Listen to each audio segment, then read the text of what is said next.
Hello, my name is Alex Isles, and in today's episode we're going to be talking about Imar, who you probably know better by his name from the Vikings TV series, Ivar the Boneless.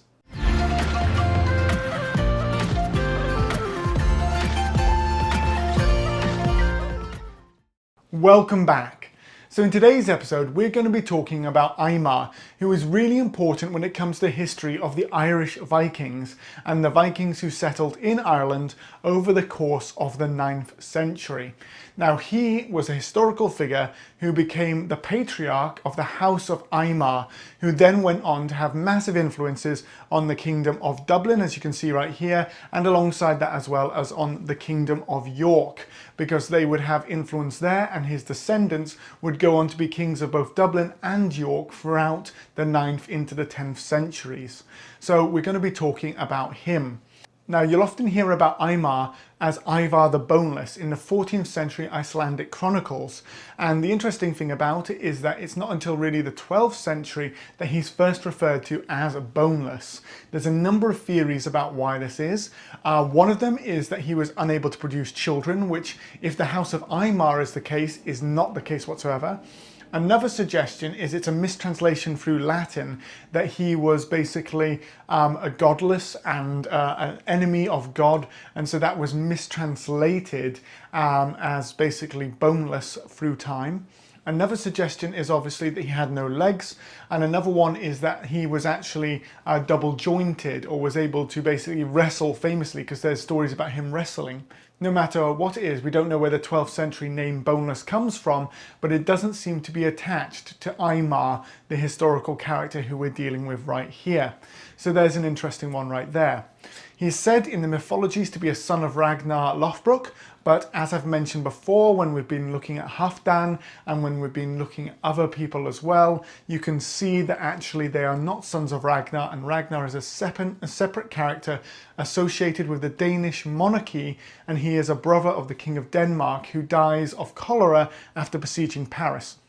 So if that information has caught your attention, why don't you subscribe now, because I'm sure that you're going to enjoy it, and there's plenty more content like that on the channel. But why don't we just jump straight into it and talk about the Irish Vikings. So to start off with, on Shetland and on the west coast of Scotland, there were thought to be Norse or Scandinavian settlements from at least the 7th century. And when you're looking at the 7th century, they have been travelling around the place, and we start seeing influence of these Scandinavian settlements from that point. We can see in recorded history that the first raids against Ireland were in 795, and by the point of 840-841, the island of Ireland, tongue twister in its own right, was overwhelmed by Scandinavians. So that's at least 2 decades before we see the Great Heathen host invading England. So it's amazing there to see that at the same time, while Frisia and Ireland are being attacked, England is still in a strong position, and it's actually Ireland and Frisia that are the ones suffering from Scandinavian raids and Scandinavian invasion. Now, while this is going on, we actually know from the Frankish annals that in 847 the Inner Hebrides are captured by the Scandinavians, and we see a Scandinavian kingdom being founded in what is now modern-day Scotland, and so they are settling in and around that area. In 841, a long port is actually established in what would later on become Dublin. And so when that's settled there, we see the Scandinavians starting to settle in that area, and it becomes quite an important area. And 10 years later, in 851, the dark foreigners fight the light foreigners. Now this is quite a lot of contentiousness, because many people see this as a possibility, or it's been misunderstood as the possibility of black Scandinavians. And I've actually done a video on this for Irish medieval history. Now the dark foreigners are not actually referring to skin tone, it's referring to character. So the light foreigners were actually Scandinavians who had settled and were the pre-existing Hiberno-Norse settled in Ireland.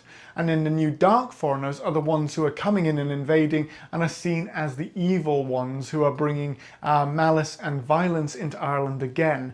So in 851 we see the dark Vikings or dark foreigners attacking into there, and the light foreigners actually fight against them alongside the Irish.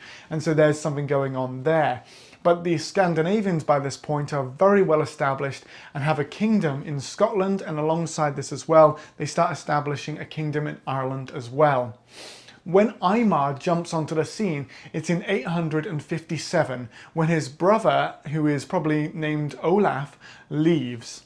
Now when his brother leaves, Imar then takes over the situation in there, and he starts fighting against Miel, who is the overking of the southern O'Neills. So the O'Neills are over here, and the O'Neills are a very important dynasty. They trace themselves back to Neil and the Nine Hostages, who is either in late Roman period or early Dark Ages or early Middle Ages warlord, and he is very prolific in his breeding, and so there's a huge number of men throughout the world today who can actually descend themselves back to his genetics.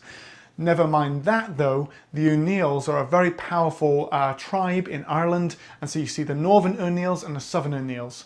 But when we have this going on, Imar starts fighting against the overking of the Southern O'Neills, and he starts securing the land around what would have become Dublin. So he really secures that land.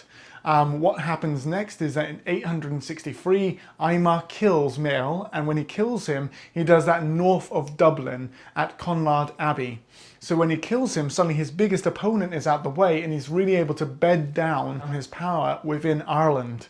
So when he's able to bed down his power within Ireland, we start seeing more settlement in and around the region, and Ireland becomes a more and more important trading zone in and amongst the region. So he disappears from the Irish history around about 863 onwards. So what's likely happened is he's joined with Halfdan and he's joined with Hubba, and when he joins with Halfdan and Hubba, he goes across into Frisia with his warband, forms together as a part of the Great Heathen Host, and then they invade into Kent, into the Isles of Thanet, rampage through Kent, and then go up into East Anglia. And then from there, the history of the Great Heathen Host plays out. So when we see the history of the Great Heathen Host playing out, that's when Ivar is involved in the capture of East Anglia and in all of those conquests. So after about 863, he disappears for a while, and when he disappears for a while from the Irish sources, it's pretty certain that he's joined the Great Heathen Host. So alongside Halfdan and Hubba, he goes into Frisia, and then from there they invade into Kent, take over the Isle of Thanet, rampage throughout Kent, and then go into East Anglia, and the whole series of events through the Great Heathen Host occurs. Around about 869-870, he actually besieges Dumbarton, which is the home of the Strathclyde Britons, for 4 months, and eventually it falls. And then from there, in 871, he goes back across to Dublin with a great host of Pictish, Scot, Angle and Briton captives. When he takes them back across, he then takes his 200 ships back across to Dublin, and he goes across there. But the interesting thing is that this when we start seeing some of his power base to start being challenged. So then this is where we find it really interesting, because Gottfrid dies, and it's not Ragnar who's listed as his father, but another Scandinavian called Gottfrid. So when he dies, the same year following on from there, he gets killed himself, and he actually dies in battle as well. So when he dies in battle as well, both Ivar and Gottfrid die that year. And in 874, his brother Olaf gets killed fighting against Constantine, the king of the Picts, Constantine I. Now when he gets killed, they then take his body down, and they think his body is one of the 2 bodies discovered at Repton in what was English Mercia, but is now a part of the Danelaw. Because at Repton, they were basically analysing a large mass grave, and there are 2 men who are found buried in this grave. The really interesting thing about it is the older one is anywhere between 35 and 45 years old. He is killed by a blow that goes across and slashes across his groin, severing off what would have been his penis and his testicles, and then in the grave, where his penis would have been, they replace it with a boar's tusk. But this is the blow that likely killed him. When he dies, around about a year later, the grave is then opened up again, and another younger body is put inside. And this is a young man aged between the age of 17 and 20.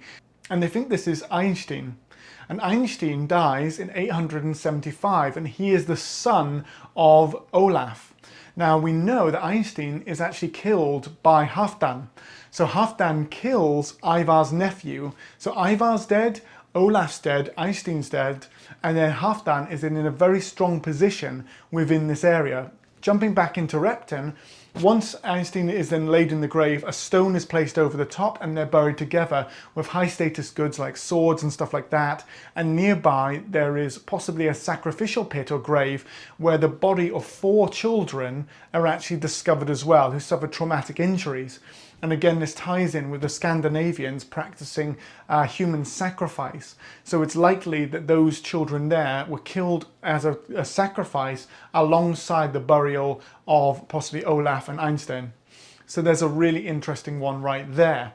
But when that happens, Halfdan in 877 now feels strong enough that he is able to take his forces and go across to Dublin and try and assert himself as King of Dublin to replace Ivar and his dynasty. But he gets killed in battle. And so when he gets killed in battle, the House of Imar then re-establishes itself. And then from there, the House of Imar is involved in Dublin politics and York politics going throughout the rest of the 9th and 10th centuries. So we can see here that we've got this really interesting story where this warlord called Imar, who is then involved in this politics of Dublin, actually has a huge effect on the Great Heathen host. He's one of the leading war leaders, but when obviously he dies, one of the other war leaders, Halfdan, sees himself in a position to be able to try and take over and become an overking, or not only of what he was, of obviously what he called himself, King of Northumbria, but also King of Dublin as well, to try and secure the Irish Sea and make himself a powerful warlord. So that there is the story of Imar, and as you can see there, very different to the sort of the character you might know from the TV series Vikings, where you've got Ivar the Boneless, who is obviously this crippled figure, but with a great mind. What we can see from the stories that we have about him, Imar seems to be incredibly bright as well, and seems to be a very driven warlord to be able to fight and to secure the lands around Dublin and secure the Irish Sea for himself and his descendants as well. So I really hope you've enjoyed this story about Ivar and you've learned something about this amazing warlord from Dublin who secured the Irish Sea and was involved in the Great Heathen host invading Anglo-Saxon England. As always, if you have done, please do like and subscribe, share the video with your friends, and if you would like to, I do have a Patreon in the description where you can support me there, or a Ko-fi account as well. As always, stay safe and well, and I hope you'll join me for another video in the near future. Until then though, thank you very much.